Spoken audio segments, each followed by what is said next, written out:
नमस्कार, राम राम, राधे राधे। स्वागत है आपका ऑनलाइन प्लेटफॉर्म में। मैं जबीर वन लाइनर की श्रृंखला में आप सभी दोस्तों का स्वागत है।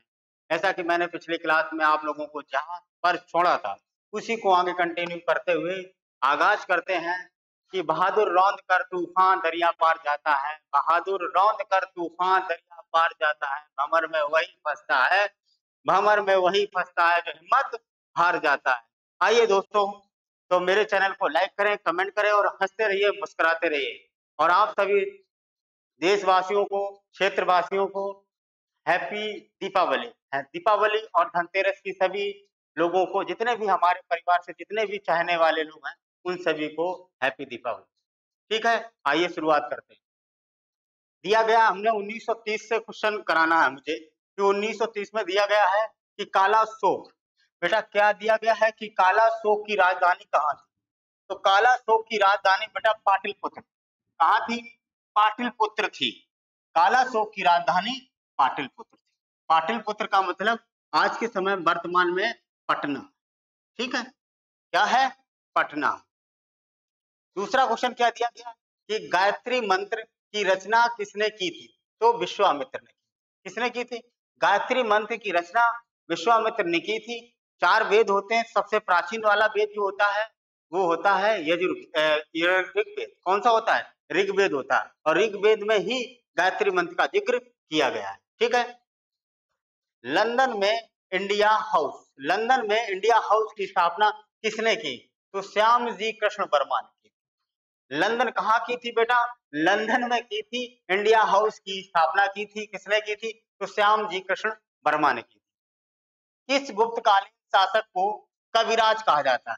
किस गुप्तकालीन शासक को कविराज कहा जाता है? तो कविराज किसे कहा जाता है बेटा? समुद्रगुप्त को। किसे कहा जाता है? समुद्रगुप्त को। गुप्त काल में क्या हुआ? धार्मिक जुलूस निकलना प्रारंभ हो जाते हैं और अच्छे अच्छे मंदिर बनना भी इसी काल से माने जाते हैं, गुप्तकालीन मंदिर। आगे दिया गया है कि अकबर इतिहासकारों, अकबर इतिहासकारों में किसने अकबर को इस्लाम का बेटा शत्रु कहा? इस्लाम का शत्रु कहा। ये इस्लाम का क्या है? दुश्मन है। किसने कहा? किस इतिहासकार ने कहा? क्यों कहा? इसका रीजन यह है कि बहुत सारे काम जो है अकबर ने हिंदुओं के पक्ष में किए थे।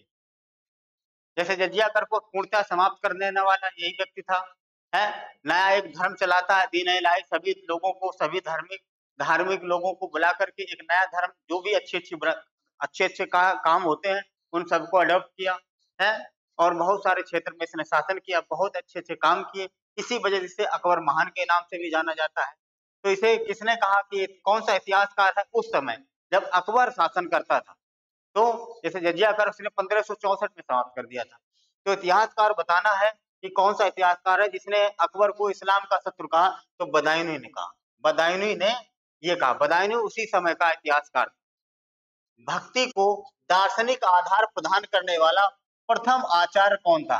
जो भक्ति था, भक्ति आंदोलन को यानी भक्ति को दार्शनिक आधार प्रदान करने वाला व्यक्ति कौन था? प्रथम आचार्य था शंकराचार्य। कौन थे? शंकराचार्य प्रथम आचार्य थे। आइए दोस्तों आगे चलते हैं कि किस नगर को सिराज ए हिंद कहा जाता है? बहुत इंपॉर्टेंट क्वेश्चन है बेटा। सिराज ए हिंद किस नगर को कहा जाता है? किस नगर को सिराज ए हिंद कहा जाता है? तो सिराज ए हिंद किस नगर को कहा जाता है? तो जौनपुर को बेटा कहा जाता है। किसको कहा जाता है? जौनपुर को कहा जाता है। सिराज ए हिंद किसे कहा जाता है? जौनपुर को। अब जौनपुर किसने बताया था? तो जौनपुर बसाया था बेटा फिरोज शाह तुगलक। फिरोज शाह तुगलक। किसकी याद में बसाया था? तो एक जूना खां इसका भाई था। ठीक, भाई था जूना खां, उसी की याद में इसने ये जौनपुर बसाया था। जौनपुर को सिराज ए हिंद कहा जाता है। आई बात समझ में? अगला दिया गया है कि चालुक्य वंश का सर्वाधिक प्रसिद्ध शासक, चालुक्य वंश का सर्वाधिक प्रसिद्ध शासक कौन था? तो पुलकेशन द्वितीय। कौन था? तो पुलकेशन द्वितीय था। ठीक, आगे दिया गया है कि मोहम्मद गौरी ने 592 ईस्वी में हुए तराइन के द्वितीय युद्ध में किस शासक को पराजित किया था? किस शासक को पराजित किया था? तो पृथ्वीराज चौहान को पराजित किया था। किसे किया था? पृथ्वीराज चौहान को पराजित किया था। और तराइन का प्रथम युद्ध कब होता है? तो प्रथम युद्ध बेटा होता है 1191 में। चंदावर का युद्ध कब होता है? तो 1194 ईस्वी में। ये जयचंद को पराजित करता है मोहम्मद गौरी। यहाँ पर 1191 में मोहम्मद गौरी खुद पराजित हो जाता है पृथ्वीराज चौहान से। आगे दिया गया है कि भारतीयों के महान रेशम मार्ग यानी कि सिल्क रूट की बात कर रहा है कि किसने आरंभ किया था? किसने आरंभ किया? भारतीयों के महान रेशम मार्ग का प्रारंभ जो है किसने किया था? तो किसने किया था? तो ये था बेटा कनिष्क। और कनिष्क का संबंध चीन से है और चीन से ही प्रारंभ होता है सिल्क रूट। ठीक, तो सिल्क रूट कनिष्क नाम आएगा। चाइनीज ब्राह्मण था गुलरुखी। क्या नाम है? गुलरुखी के नाम से कौन जाना जाता है? गुलरुखी के नाम से कौन जाना जाता है? तो सिकंदर लोदी। कौन जाना जाता है? सिकंदर लोदी। आगे देखो, वह कौन सा युद्ध था जिसने भारत में ब्रिटिश प्रभुता का प्रारंभ किया?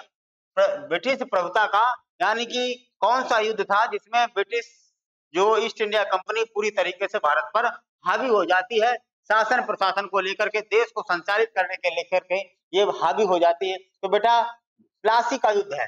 प्लासी का जो युद्ध था उसमें ये कब होता है? 23 जून 1757 को। कब होता है? 1757 को होता है। एक बक्सर का युद्ध होता है, बक्सर का होता है 1764। बक्सर का युद्ध, बक्सर, यहां से राजस्व वसूलने का काम मिल जाता है अंग्रेजों। ठीक, आगे दिया गया है कि शिवाजी ने अपने राज्य की आय का मुख्य साधन किसे बनाया? तो शिवाजी ने अपने आय का जो मुख्य साधन था, उसकी आय का क्या मुख्य साधन था? तो चौथ कर था। चौथ कर था, एक सरदेशमुखी कर था। सरदेशमुखी, ये दो टैक्स लगते थे इसके शिवाजी के शासनकाल में। शिवाजी के राज में या शिवाजी के समय में शासनकाल में दो टैक्स लगते थे, एक चौथ था और एक सरदेशमुखी था। आगे दिया गया है कि जैन धर्म के 24वें तीर्थंकर कौन थे? ये भी कई बार पूछा गया क्वेश्चन है कि जैन धर्म के 24वें तीर्थकार कह लीजिए या अंतिम तीर्थकार कौन थे? तो बेटा महावीर स्वामी थे। महावीर स्वामी थे, 24वें तीर्थंकर थे। ठीक, पहले कौन थे? ऋषभ देव थे। सत्यमेव जयते उक्ति कहां से ली गई है? सत्यमेव जयते जो है युक्ति कहां से ली गई है? तो ये ली गई है मुंडकोपनिषद।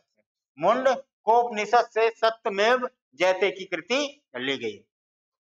ठीक है, आगे चलते हैं। दिया गया है, देखो बक्सर का युद्ध आ गया बेटा। बक्सर के युद्ध के समय दिल्ली का शासक कौन था? तो शाह आलम था। कौन था? शाह आलम था। शाह आलम था। बक्सर के युद्ध के समय यानी कब होता है? 1764 में होता है। और इलाहाबाद की संधि कब होती है? 1765 में होती है। 1765 में होती है बेटा इलाहाबाद की संधि। इलाहाबाद की संधि।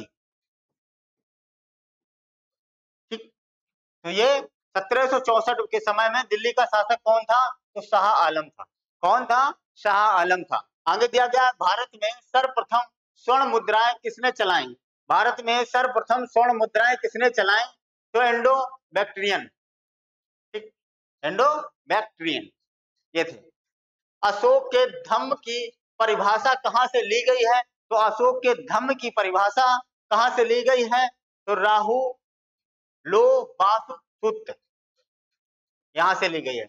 जहांगीर के दरबार में पक्षियों का सबसे बड़ा चित्रकार कौन था? जहांगीर की बात करेंगे चित्रकला का स्वर्ण युग किसे कहा जाता है? किसके शासनकाल को कहा जाता है? तो स्वर्ण युग कहा जाता है चित्रकला के लेकर के जहांगीर के शासनकाल को। जहांगीर के शासनकाल को कहा जाता है। तो ये मंसूर था बेटा, मंसूर था। स्थापत्य कला का स्वर्ण काल बेटा शाहजहां के शासनकाल को कहा जाता है और इसके शासनकाल को चित्रकला का स्वर्ण काल कहा जाता है। ठीक, आगे दिया गया है कि संसार का सबसे ऊंचा जलप्रपात कौन सा है? तो साल्टो एंजल। कौन सा है? साल्टो एंजल है सबसे ऊंचा जलप्रपात। आगे दिया गया है कि विक्टोरिया जलप्रपात किस नदी पर से संबंधित है? विक्टोरिया जलप्रपात किस नदी पर है? तो किस नदी पर है? तो जामबेजी नदी पर यह विक्टोरिया जलप्रपात स्थित है। कौन सी जल संयोजी यूरोप को अफ्रीका से पृथक करती है? तो कौन सी जल संयोजी यानी जल संधि पूछ रहा है कि कौन सी जल संधि यूरोप को अफ्रीका से अलग करती है? तो जिब्राल्टर। कौन सी जल संधि है? तो जिब्राल्टर। मेरे बच्चे आया बात समझ? फटाफट भाई वीडियो को शेयर कर दीजिएगा, फटाफट लोगों को पहुंचाइए, बताइए कि क्लास आज भी चल रही है।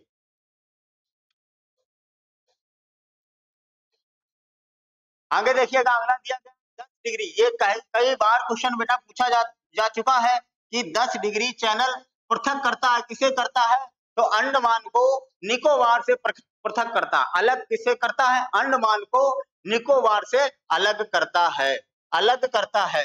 ठीक।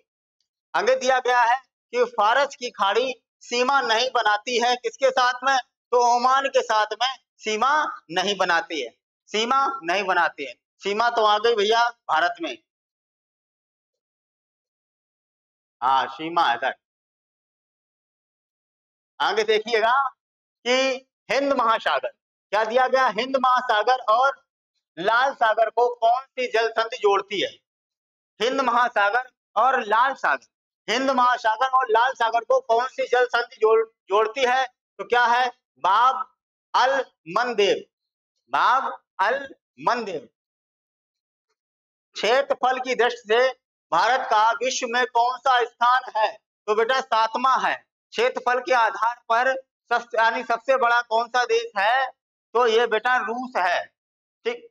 और सबसे वेटिकन सिटी है सबसे छोटा। और भारत किस नंबर पे आता है? तो क्षेत्रफल के आधार पर बेटा 7वां नंबर आता है। जनसंख्या की दृष्टि से भारत का विश्व में कौन सा स्थान है? तो जनसंख्या की दृष्टि से अब इसमें दिया गया भैया दूसरा, तो मैं दूसरे ही बता रहा हूं, मगर मेरे हिसाब से आंकड़े आने बाकी है। पहला स्थान हो चुका है भारत का जनसंख्या। फटाफट भैया जनसंख्या बढ़ रही है। ठीक है, हाँ झुकेगा नहीं साला पुष्पा। देखिएगा भारत के उत्तर में कौन कौन से देश हैं? अगर उत्तर की बात करेंगे तो कौन कौन से देश हैं? अगर ये क्या दिया गया उत्तर, ये बेटा पूरब दिया गया है, और ये पश्चिम और ये दक्षिण है। तो उत्तर में कौन है? नेपाल है, चीन है और भूटान है और तिब्बत भी है। आगे दिया गया है भारत के पूर्व में कौन सा देश है? तो पूर्व की बात करेंगे तो बांग्लादेश आता है। बांग्लादेश बेटा, बांग्लादेश यहाँ पर बांग्लादेश है, तो बांग्लादेश आता है। ठीक है।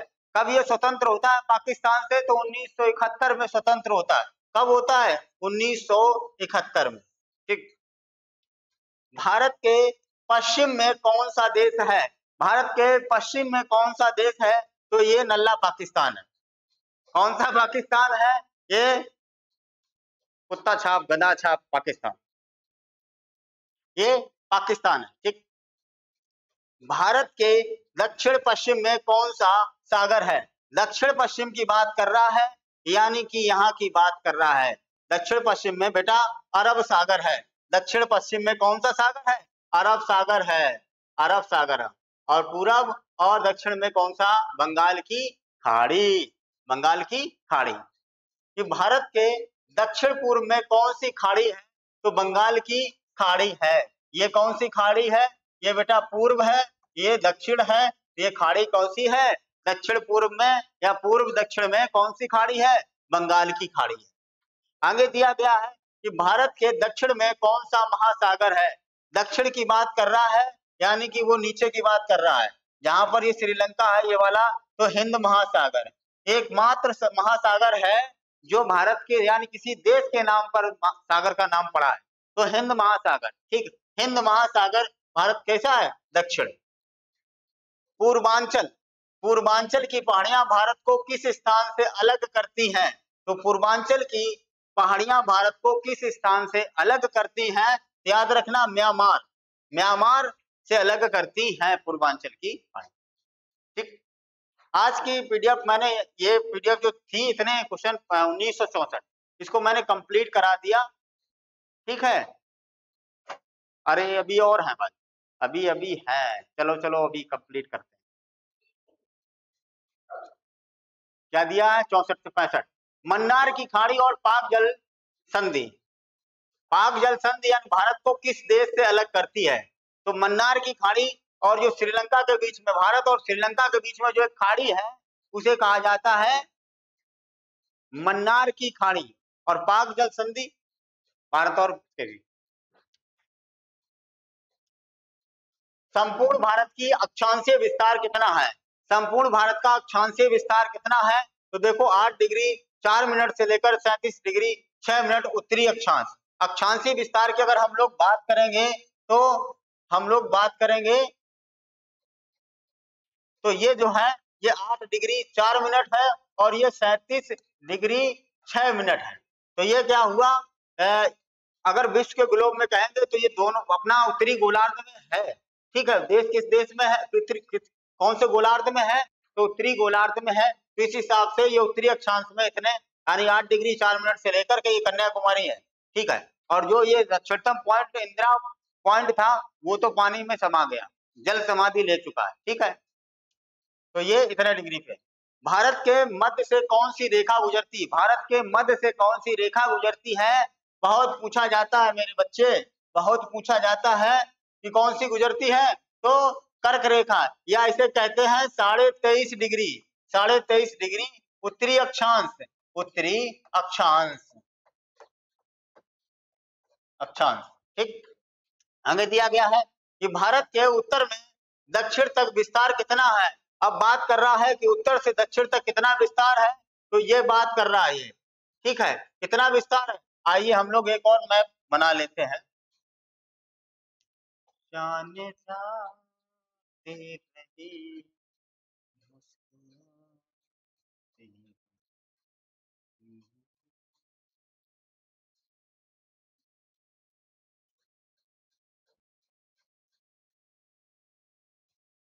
हाँ, देखिएगा ठीक से नहीं बन पाया। तो ये कह रहा है यहां से लेकर के ये है बेटा 3214 किलोमीटर, और ये जो बेटा है ये है 2933 किलोमीटर। ठीक, ये तो ये दिया गया है उत्तर से दक्षिण और पश्चिम से पूरब या पूरब से पश्चिम।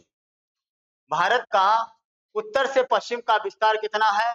तो 2933 किलोमीटर, 2933 किलोमीटर है। 2933 किलो अगर उत्तर से दक्षिण की तरफ की बात करेगा तो कितना होगा? 3214 किलोमीटर, 3214 किलोमीटर। पश्चिम से पूरब या पूरब से पश्चिम की बात करेगा तो 2933 किलोमीटर होगा।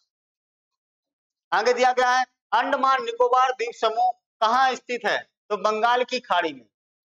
कहां पर स्थित है? तो बंगाल की खाड़ी में स्थित है अंडमान निकोबार द्वीप समूह।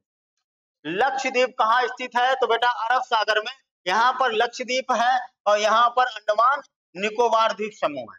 ठीक, भारत का दक्षिणी शोर क्या कहलाता है? तो इंदिरा पॉइंट कहलाता है, इंदिरा पॉइंट। और मुख्य भूमि वाला कन्याकुमारी जो 8 डिग्री 4 मिनट।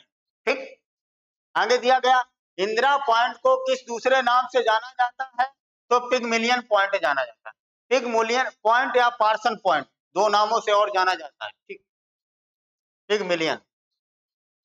आगे क्या दिया गया है कि विश्व की कुल जनसंख्या का कितने प्रतिशत भारत में निवास करती है?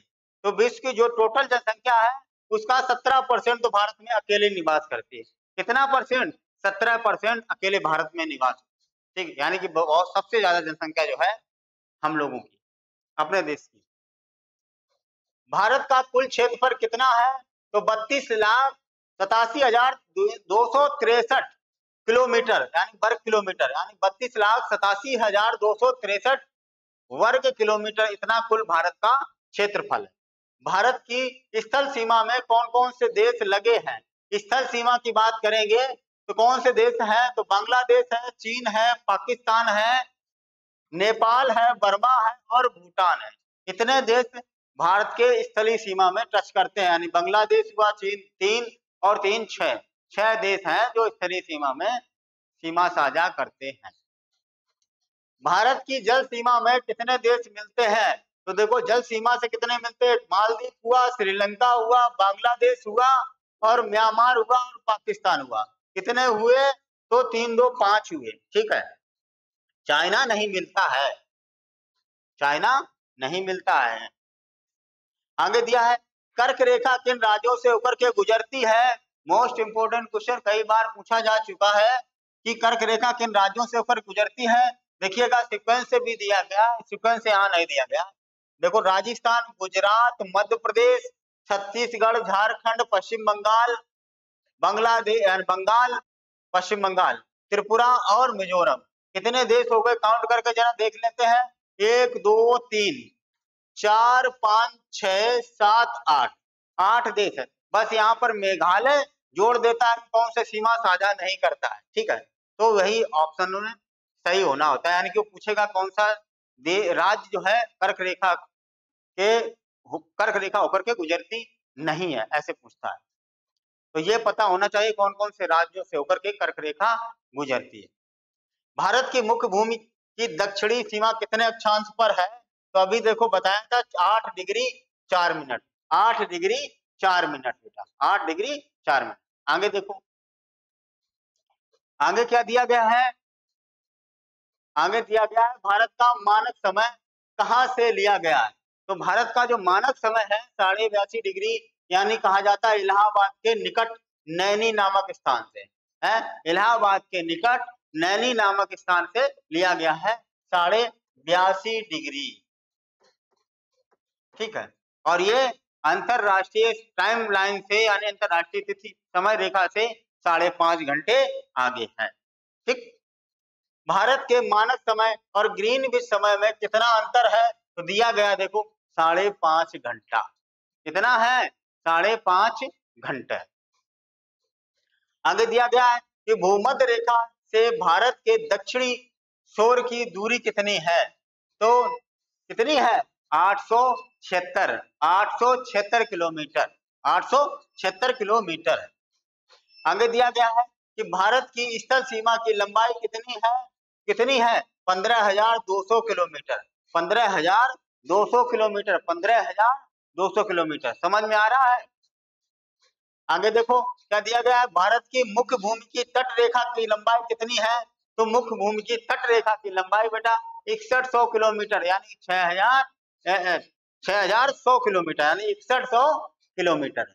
आगे दिया गया है कि पूर्ण सूर्य ग्रहण किस दिन होता है? तो कब होता? अमावस्या के दिन पूर्ण सूर्य ग्रहण होता है। और जब परिस्थिति क्या बनती है, देखो आगे दिया गया है कि चंद्र ग्रहण क्या है? जब सूर्य और चंद्रमा के बीच में कौन आ जाता है? कौन आ जाता है भैया? पृथ्वी आ जाती है। सूर्य ग्रहण, चंद्र ग्रहण कब आता है? तो पृथ्वी आ जाएगी, तो सूर्य की किरणें किस पर नहीं पहुंचेगी? किस पर नहीं पहुंचती हैं? चंद्रमा, यानी कि चंद्रमा की जो चंद्रमा पर नहीं, अगर चंद्रमा पर नहीं किरणें सूर्य की पहुंचेगी तो क्या हो जाएगा? चंद्रमा दिखेगा ही नहीं। चंद्रमा किसकी रोशनी से चमकता है? सूर्य की किरणों से चमकता है। सूर्य की रोशनी जब पड़ती तब चंद्रमा चमकता है। आगे दिया गया है रोशनी चंद्रमा पर नहीं पड़ती है, ऐसे क्या होता है? चंद्र ग्रहण होता है। दिया गया पूरा कि पूर्ण चंद्र ग्रहण किस रात पड़ता है? तो पूर्णिमा के दिन। पूर्ण चंद्र ग्रहण किस रात को पड़ता है? पूर्णिमा को पड़ता है। भारत का मैनचेस्टर किसे कहा जाता है? तो अहमदाबाद को कहा जाता है। और उत्तर भारत का मैनचेस्टर किसे कहा जाता है? तो कानपुर को कहा जाता है। कानपुर को कहा जाता है, ठीक। आई बात समझ में? कानपुर को उत्तर भारत का मैनचेस्टर कहा जाता है और पूरे भारत का मैनचेस्टर अहमदाबाद को कहा जाता है। और मैनचेस्टर कहाँ है? तो लंदन में मैनचेस्टर है, ठीक है। चलेंगे एक दिन घूमने, कपड़े का काम होता है। वायुमंडल की सबसे ठंडी परत कौन सी है? तो वायुमंडल की सबसे ठंडी परत बेटा है मध्य मंडल। वायुमंडल की सबसे ठंडी परत जो है मध्य मंडल है, ठीक। आगे दिया गया भारत में प्रोजेक्ट टाइगर की शुरुआत कब होती है? तो 1973 में होती है। प्रोजेक्ट टाइगर की शुरुआत कब होती है? 1973 में, इंदिरा गांधी के समय में। हाँ, टाइगर मैन किसे कहा जाता है? टाइगर मैन, टाइगर मैन कहा जाता है बेटा कैलाश सांखला को। कैलाश सांखला को टाइगर मैन कहा जाता है और इसी प्रोजेक्ट के माध्यम से ही क्या किया जाता है कि टाइगर रिजर्व बनते हैं, टाइगर रिजर्व पार्क घोषित किए जाते हैं, टाइगर रिजर्व। और पहला टाइगर रिजर्व कहाँ बनाया गया था? तो ये है Jim Corbett, Jim Corbett national park Uttarakhand. ठीक, आई बात समझ? अगला क्वेश्चन क्या दिया गया है कि विश्व में सबसे गहरी झील कौन सी है? तो विश्व में सबसे गहरी झील बैकाल झील। कैसी झील है? सबसे गहरी झील है। गहरी झील कौन सी है? बैकाल झील है और साइबेरिया में। कहाँ पर है? तो साइबेरिया में बेटा है, साइबेरिया में बैकाल झील है जो सबसे गहरी झील है। विश्व पर्यावरण दिवस कब मनाया जाता है? तो 5 जून को मनाया जाता है। 5 जून को विश्व पर्यावरण दिवस स्कॉटहोम में पर्यावरण से संबंधित एक सम्मेलन बुलाया जाता है बेटा 1972 में। कब बुलाया जाता? 1972 में स्कॉटलैंड। ठीक, उससे संबंधित ये थे हमारे 2000 क्वेश्चनों की ये पीपीटी, यानी कि 8 क्वेश्चन फिर भी कम है, कोई बात नहीं।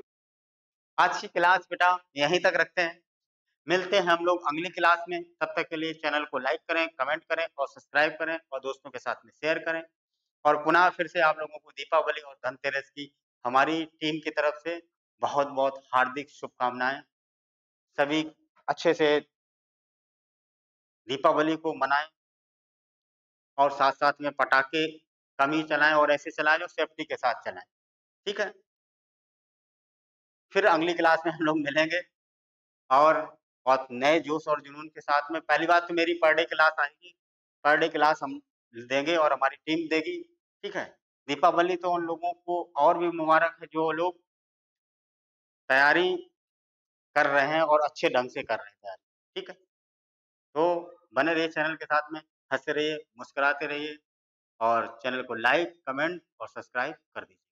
थैंक यू, धन्यवाद, राम राम, राधे राधे।